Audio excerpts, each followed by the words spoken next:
struggle. This is an ongoing struggle. This is the very least we can do when we look at pictures like that.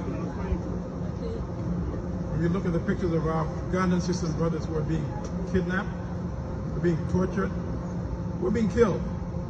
And let's be honest, General Museveni would not maintain the dictatorship for 35 years without the support of the United States. Now, this new president has said human rights and democracy are going to be the anchor of his foreign policy.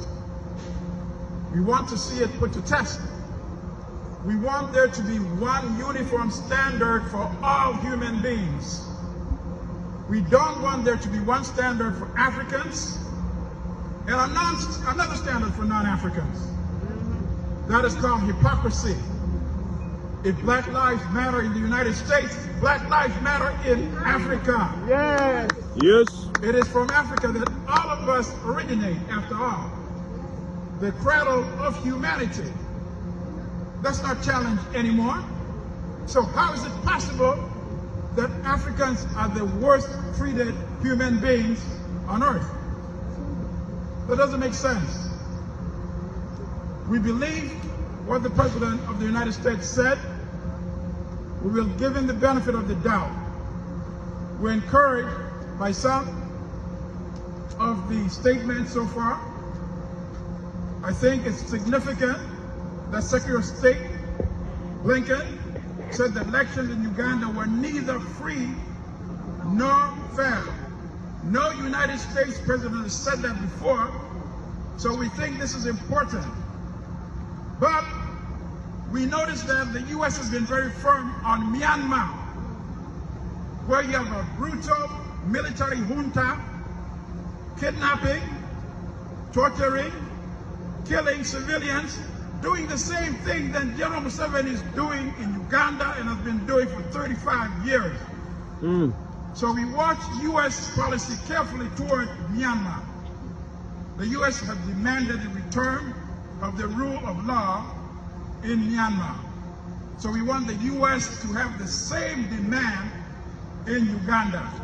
The United States has already made it clear that General Museveni did not win the elections of January 14, 2021. That means Bobby Wine is the president of Uganda. Yes. That means Bobby Wine has to be treated as the president of Uganda. And Bobby Wine does not approve of a $900 million loan from the IMF to Museveni. Why would a legitimate president want $900 million to go to somebody who's illegitimate? Think about that. So I think it's important for the State Department to make its position clear as well, and to make it clear that it does not support $900 million of U.S. taxpayer money going from the IMF to dictator Museveni. The United States is the major shareholder of the IMF and the World Bank. Not a dime would go to Uganda if the United States says no. So we are asking Secretary Blinken, say no to $900 million to dictator Museveni. Otherwise, it means if you don't object to the loan, it means you don't object to these images here.